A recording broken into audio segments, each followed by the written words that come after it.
All right, let us welcome the next speaker, Paul Kocialkowski from userspace. He's going to talk about remarks on 2D hardware acceleration support. Guten Tag, everybody. Yes, so I'm Paul. I'm a consultant at my company called userspace, and I'm going to talk about 2D hardware acceleration. So I will try not to rant and complain too much in this talk. I will also try to be constructive and propose like solutions for this, but there is definitely a lot to rant about. So first of all, what am I talking about? 2D hardware accelerators. So of course we already had a talk just before about similar topics, so yeah, you get the idea, but I'm still gonna mention some specificities about it. So it's really not the same as your GPU, right? Your GPU is there to render in 3D space, well, to render from 3D space with primitives into your 2D raster buffer, and the 2D hardware accelerators are there just to apply operations on existing raster buffers. So it's not drawing anything, it's not producing lines or drawing fonts or whatever. It's just taking pixels in, applying some operations to those pixels and getting them out. So there's a number of operations that are very common, scale, rotate, changing the pixel formats, changing the color space, which is not the same thing, by the way, and cropping, lots of things. So this is generally done in this class of hardware through fixed function implementations, meaning that essentially you have a static circuit that has all of these operations fused in the circuit, and then you basically decide which operations you want to apply to your incoming pixels. So this is really a static internal pipeline with these components, and you can bypass some of them. You can sometimes redirect the flow of data, so you have some muxing inside. It is not configured with a program like a shader, but instead it is usually configured directly with registers that control each of the blocks as well as the data flow. And it might also be a command stream in case this is actually integrated in a bigger GPU package.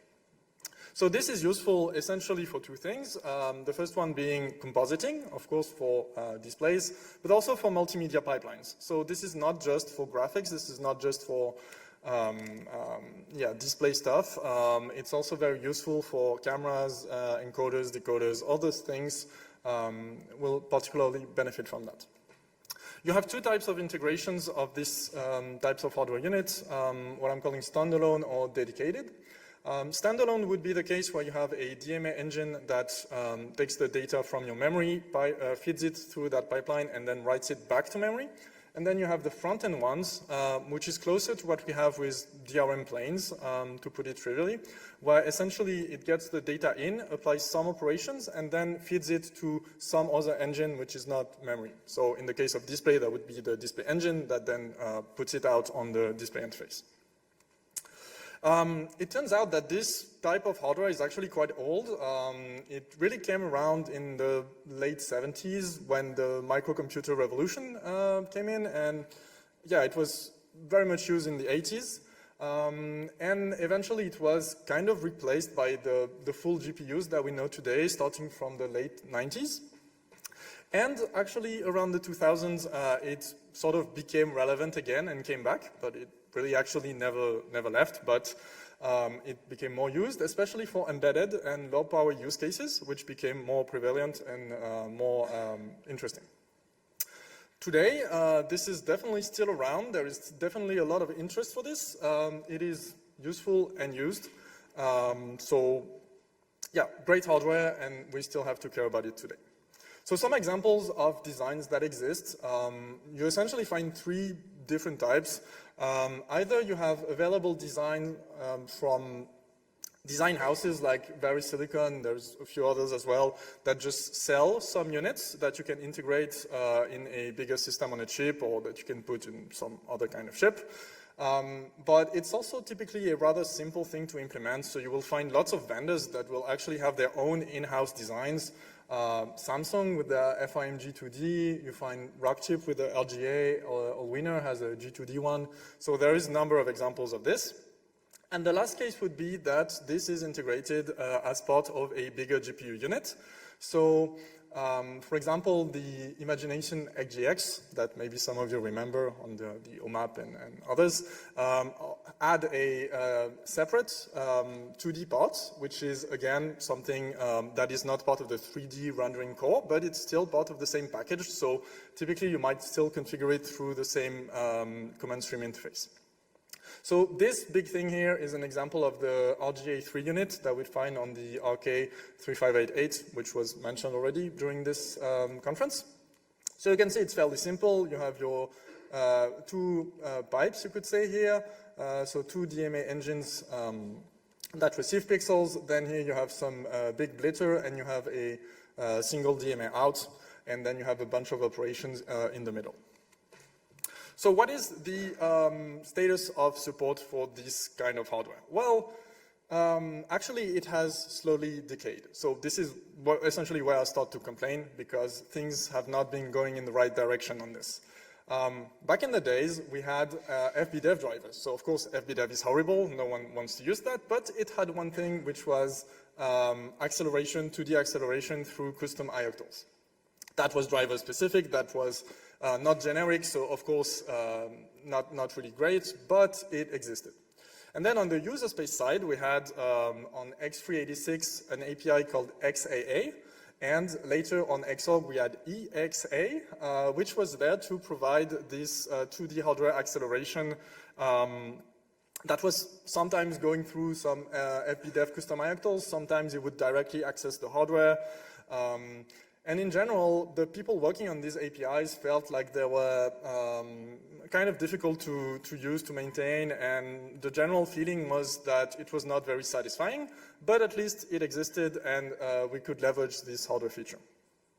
But in 2010, around 2010, there was like a big change in a stack, especially in Linux, and the big decision was to move everything to GL. So instead of having driver-specific or hardware-specific DDX, which would implement this EXA acceleration, everything was dropped, and instead we moved to Glamour and the mode setting driver. So Glamour essentially implements the 2D acceleration using OpenGL and big GPUs. So it means that all the 2D acceleration was completely dropped. So that is in itself a highly questionable choice, of course. I think there were lots of debates and unsatisfaction around it. But maybe for the desktop where you have like huge GPUs that can handle lots of things and that don't really need to be power efficient, maybe that made sense. That's again a debate. But what is very clear is that for embedded use cases, that definitely didn't work, and that has been a huge problem ever since. We still had some 2D accelerated DDX that remained, like the ARMSOC one. A few others were popular, like Armada as well, that still were used after this switch. But of course, they only worked for X11, or X.Org rather.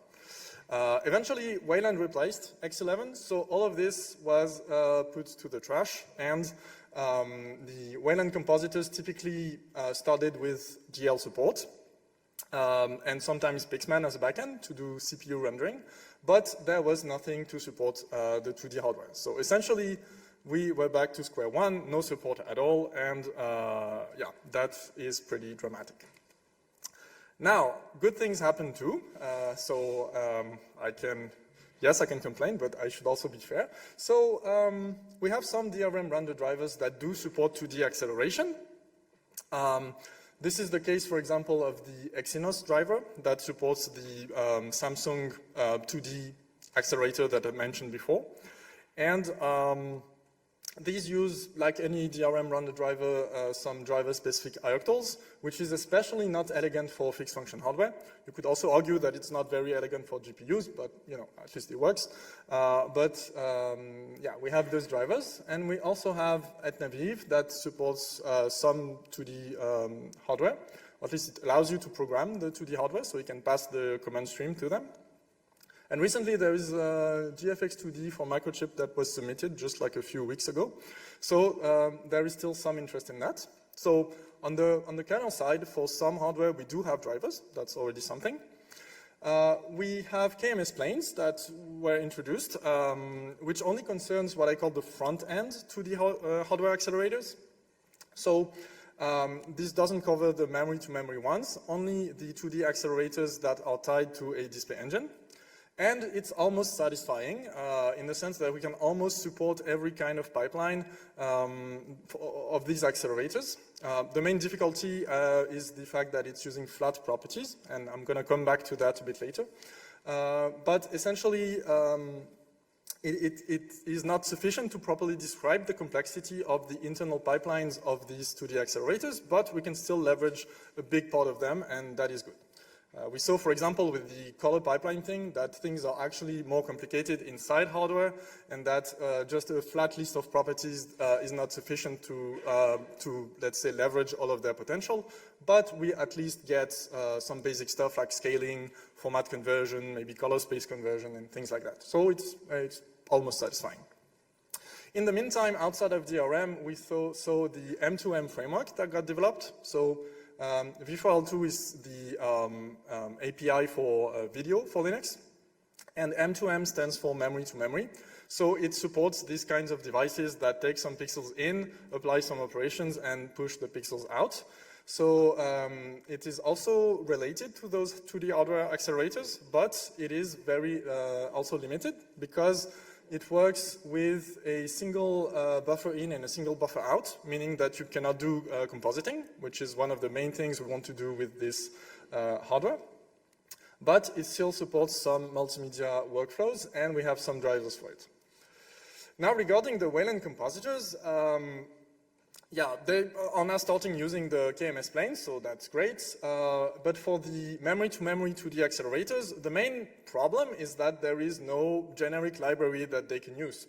So we've seen a number of forks that would either directly talk to the existing render drivers that I mentioned, and we also see some forks of Western, like NXP, for example, has a fork of Western that they maintain, which uses their own stack for 2D acceleration. So this is a Western renderer that does the compositing and the bleeding, but it's relying on a proprietary library from Vivante, which supports the hardware. So again, this is not very satisfying, but at least it's possible to add a 2D renderer to Western. We just need like a generic library to do that. On top of that, there were also some explicit objections to supporting this class of hardware in DRM. The main points that were brought up was the fact that there is no well-defined standard API, which is more or less the same as saying that there is no generic library supporting it. Of course, the standard part is a bit of a nuance, but that's still generally the same idea. And there is also the fact that 2D is supposedly really hard to support, and I'll touch a word on that as well. But the bottom line of the situation today is that we are definitely looking like fools because we cannot support a feature that is now 30 years old and that has been around all along, and that is hugely beneficial, of course, in terms of power consumption, efficiency, latency, and all of that. And of course, people are not waiting for us to do something. The vendors are definitely rolling their own stacks, right? Because customers and people actually want this feature. So it's all proprietary stacks and proprietary libraries that are, yeah, again, like stuck into Western or into JStreamer elements and things like that. So to comment on these two aspects, first, we don't really need a standard API. Like, we don't really need a standards body or Kronos or whatever to like have like long meetings and just come up with a standard API.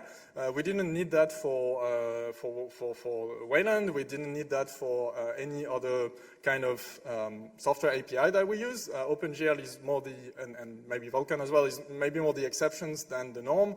So we don't really need anything standard. We just need an API that makes sense and that is reasonable and that we can use. Now for the second point, which is that 2D hardware is really hard to support, there is a lot of truth to that. And the main difficulty is the internal variability of the pipelines.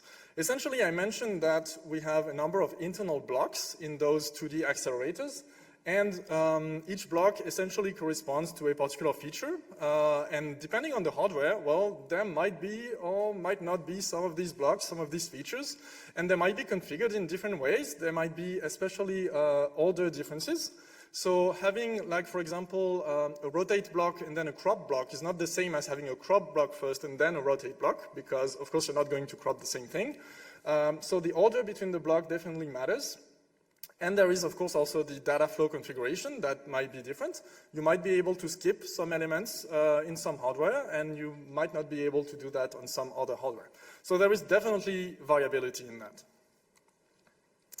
Now, how to kind of solve this? Like I said, I've complained a lot, but now I'm going also to propose some path towards a solution. So I think the takeaway is that you cannot really rely on what I'm calling a flat API, which is essentially something like a list of properties, right? Because again, we have the order of the operations that matter, we have the variability in hardware and all of these things. But the actual proper way to represent a workload for this type of hardware would be a topology of operations that are linked and that each have a specific configuration. So this is what users like Western typically or JStreamer element would provide. That's a link of these operations with configuration for each. And then on the hardware side, we have also a topology of blocks which represent what the hardware actually has and how it can be put together.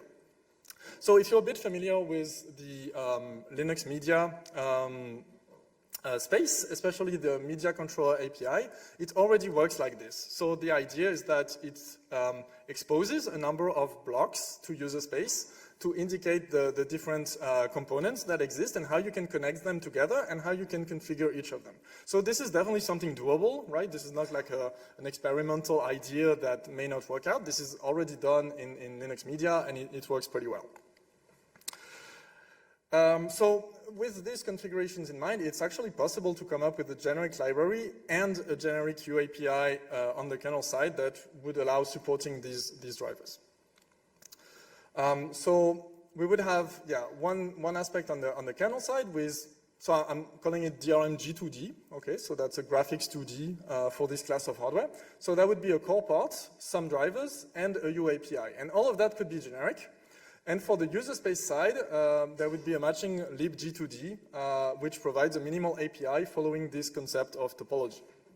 So just to illustrate what that would look like, imagine that you have a workflow like this. You have your typical input buffer. You want to crop, rotate, format, and put that on an output buffer, which would be very typical for any multimedia pipeline, where generally that's most of the things that you want to do.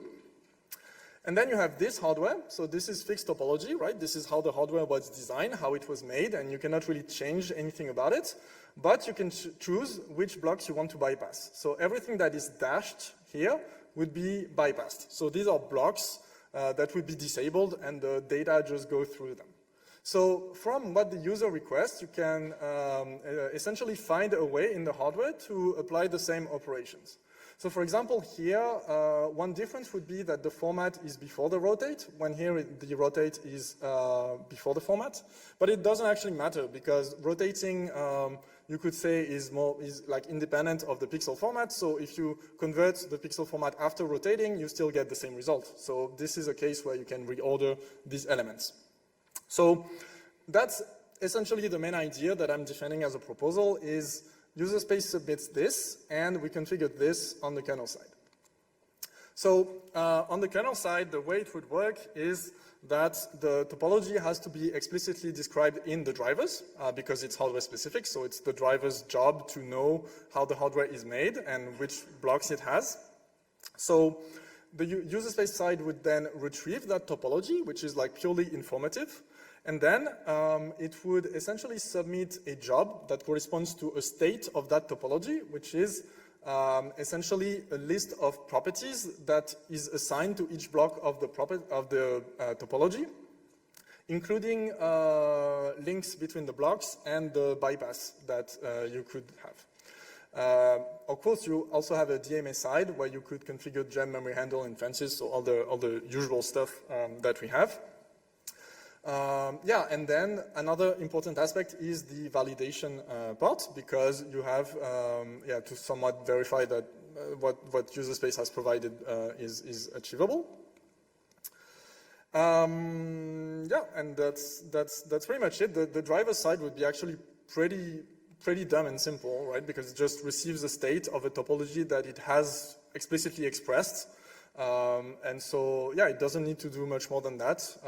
Then it just configures like registers that correspond to each block and to the requested topology.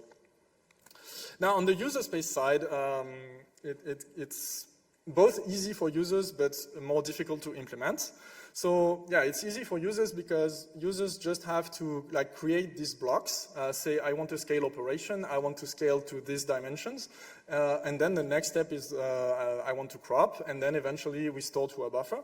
So it's fairly easy for applications to use that. And then the library itself would have different backends. So first one for the kernel API that I just mentioned, which would again be generic, right? So it would apply to all the fixed function hardware. But I also mentioned that some 2D accelerators, part of a GPU package, might need the configuration to come through a command stream that is shared with the rest of the GPU, so with the 3D cores. So you would also need a backend that would be driver specific for the DRM run the drivers, but that's also fine, we can still accommodate that. You could also support v4l2 M2M for the simple cases, and why not OpenGL and Vulkan, because of course you can also do all of this with a GPU. This library would need to do a lot of checking and validation, and especially make sure that it can accommodate what user space requests, what the users request, especially for like if you want to do scaling, but the hardware doesn't support scaling, well, it has to fail and it has to tell you, no, this particular pipeline cannot be, let's say, configured on this particular hardware. So we have to sort of allow and accept the fact that not every request from users will be something that we can actually achieve with the hardware. So this is why checking and validation is important. And the biggest difficulty of this is what I call the topology solving, which is essentially how you translate between this to that. And depending on the complexity of the hardware, it might be a bit complex to find a way that works. Like I said, sometimes you need to reorder blocks. Some other times you cannot reorder the blocks because the order matters. So this is typically a case of constraint solving. Okay, so this is well-known class of programs. So it's difficult. Like it's not an easy type of algorithm to write, but it's definitely something that is doable, that we know. And in the meantime, if this is too difficult to achieve, it would also be possible to have a simplified static approaches where you just detect a class of requested pipeline from the user, and you know that you have a pre-made hardware pipeline configuration that matches, and you can just go directly to that, and you don't have to really think about all the complexity of how the different blocks could be connected. So that would also be sort of a middle ground to make things a bit easier. So yeah, this is really just still a discussion, right? I haven't yet written any code about this. These are just some ideas because I am a bit tired of having customers come up to me and say, hey, we want to use 2D acceleration with mainline stuff and with standard technologies, but we can't because there is no library. With this proposal, I want to show that, yes, it's indeed possible to create such a library and it could work out. But this is still, of course, very rough, right? The idea that I'm defending is just use topology, essentially. But there is a lot in details that has to be discussed in terms of how this would actually be done. So if you're interested in that, please reach out. Also, if you are a person making products or hardware and you'd like to sponsor this kind of work, definitely reach out because that's something I'm interested in working on. And if you are just a community member in general who has some ideas about this, then yeah, please come up and talk to me, and I would be very happy to talk about this. So that's it. I'm a little bit over time, and thanks for listening. And yeah, if you have questions, that will be with pleasure. Thanks a lot, Paul. We're already over time, 5 minutes, so please take the questions offline.